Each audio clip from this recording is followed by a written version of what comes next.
दोस्तों लाइफ का कोई भरोसा नहीं होता, कब आप अर्श से फर्श पर आ जाओ कोई नहीं जानता। कुछ ऐसा ही हुआ है एक मशहूर डांसर के साथ, जिसके डांस के दीवाने लाखों लोग थे। हाल ये था कि जब जज ने उसे ऑडिशन में रिजेक्ट किया तो जनता ने ऐसी मांग उठाई कि उसे वापस शो में बुलाना पड़ा। वो डांसर इतना टैलेंटेड था कि लोग उसे राघव जैसा मानने लगे थे। लेकिन किस्मत ने ऐसा खेल खेला कि आज वही डांसर सड़क किनारे समोसे और कचौड़ी बेचने को मजबूर है।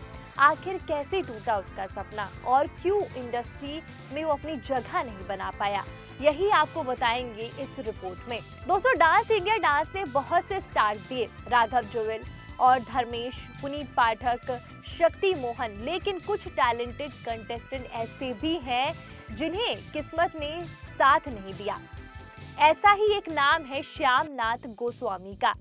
डीआईडी सीजन 4 का वो कंटेस्टेंट जो ऑडिशन में जजों को इम्प्रेस कर चुका था, लेकिन आज 12 साल से समोसे कचौड़ी का ठेला लगा रहा है। श्यामनाथ गोस्वामी की कहानी गरीबी, संघर्ष और एकाएक टूटे सपनों की है। श्यामनाथ हैदराबाद में रहते हैं। उनका बचपन बेहद गरीबी में बीता। घर एक कमरे का था और पिता का भजिया, समोसे, कचौड़ी का ठेला ही परिवार का एकमात्र कमाई का साधन था। स्कूल जाने से पहले, स्कूल के बाद श्याम पिता के साथ ठेले पर काम करते। आलू छीलना, ग्राहकों को पानी पिलाना, समोसे तलने में मदद करना, ये उनका रोज का काम था। घर में टीवी आई तो छठी क्लास में उन्होंने डांस इंडिया डांस देखा। इसके बाद उनका जीवन ही बदल गया। श्याम कहते हैं, मैं डांसरों को देखकर पूरी तरह इम्प्रेस हो गया। हर रात डीआईडी देखता और फिर रात 2 बजे तक छत पर प्रैक्टिस करता। स्कूल से आकर इंटरनेट कैफे जाता और यूट्यूब पर डांस वीडियो देखता और अकेले प्रैक्टिस करता। 19 साल की उम्र में जब डीआईडी के ऑडिशन पास में होने की खबर मिली तो श्याम ने चुपके से कॉलेज बंक किया और ऑडिशन देने चले गए। टॉलीवुड स्टाइल में 30 सेकंड का जबरदस्त परफॉर्मेंस दिया और वो सेलेक्ट हो गए। लेकिन असली कहानी मुंबई पहुंचने के बाद शुरू हुई। पहले ही दिन लोकल ट्रेन में उनका बैग और फोन चोरी हो गया। बोरीवली स्टेशन पर सिर्फ एक जोड़ी कपड़ों के साथ उन्होंने रात गुजारी और थकान के मारे टीवी राउंड में परफॉर्मेंस उतना प्रभावशाली नहीं रहा। जजों ने कहा कि आप डांस अच्छा करते हो लेकिन प्रैक्टिस की जरूरत है और ऑडिशन में उनको रिजेक्ट कर दिया गया।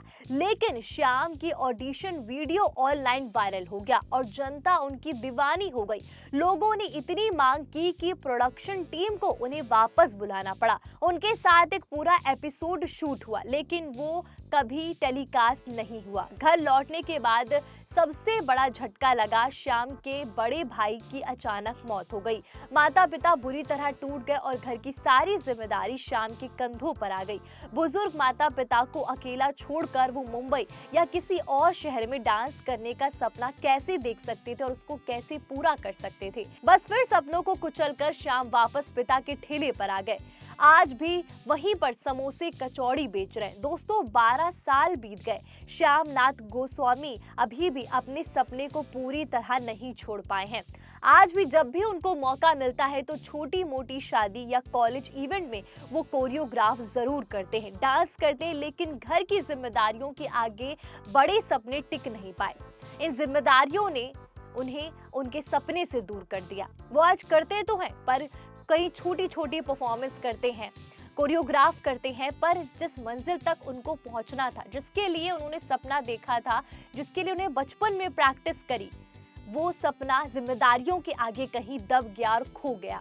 श्याम ने एक बार ह्यूमंस ऑफ बॉम्बे को अपनी कहानी बताई थी, अपनी दर्द भरी कहानी बताई, वो कैसे उन्होंने बचपन में गरीबी देखी। उन्होंने बताया कि बचपन में कितनी तंगी देखी, कैसे स्कूल के बाद ठेले पर काम करते थे और कैसे डांस उनका एकमात्र सहारा बन गया। वो सहारा बना तो पर वो सपना पूरा नहीं हो पाया, लेकिन लाइफ ने उन्हें वापस उसी ठेले पर लाकर खड़ा कर दिया।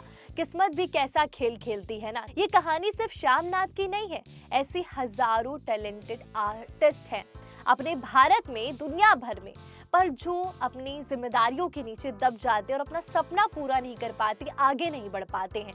वो जिम्मेदारियां उनके सपनों के ऊपर हावी हो जाती है और उन्हें वापस जहां से वो चाहते थे आगे बढ़ना, जो अच्छी लाइफ वो चाहते थे वो नहीं जी पाते और वापस उसी लाइफ में वापस आ जाते हैं, उसी तंगहाली में वापस आ जाते हैं जहां से श्यामनाथ ने आगे बढ़ने की सोची। वो वापस वहीं पर आ गए और 12 साल से आज वहीं पर जहां उनके पिता ठेला लगाते थे, आज वो भी वहीं पर ठेला लगा रहे हैं। वो चाहते थे अपने सपनों को उड़ान देना, पर ऐसा नहीं हो पाया। आर्थिक तंगी, मजबूरी, परिवार की जिम्मेदारी और किस्मत का खेल उन्हें सपनों से दूर ले गया।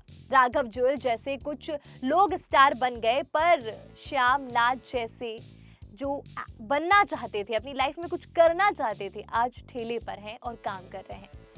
काम कभी छोटा बड़ा नहीं होता, पर उनका सपना जरूर जिम्मेदारियों में कहीं दब गया।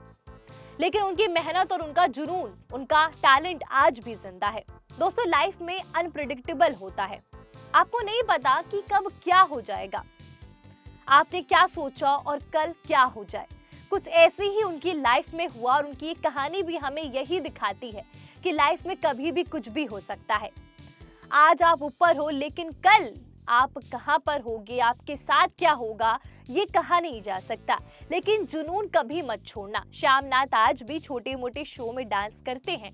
हाँ, वो सपना पूरा नहीं हो पाया जो उन्होंने देखा था, डीआईडी से अपनी किस्मत बदलना और इंडस्ट्री में आना, वो नहीं आ पाए, पर आज भी वो अपने सपने को छोटा छोटा करके ही जी रहे हैं, छोटे मोटे डांस परफॉर्मेंस करके। शायद एक दिन उनकी कहानी कहीं बड़े पर्दे पर आए, पर इस कहानी को आप लोगों तक शेयर करना मत भूलिएगा। ऐसे ही उनकी कहानी और लोगों तक पहुंचेगी और लोग भी जान पाएंगे और अपनी किस्मत या अपनी लाइफ में कुछ अपने सपनों को पूरा कर पाएंगे या आगे बढ़ पाएंगे। तो दोस्तों, इस कहानी को ज़्यादा से ज़्यादा शेयर करिएगा और जाते जाते 4 PM बॉलीवुड को सब्सक्राइब करना मत भूलिएगा। और ऐसे ही किस्से, कहानी और अपडेट के लिए बनी रहिएगा इति सिंह राठौर के साथ। आपका बहुत बहुत धन्यवाद।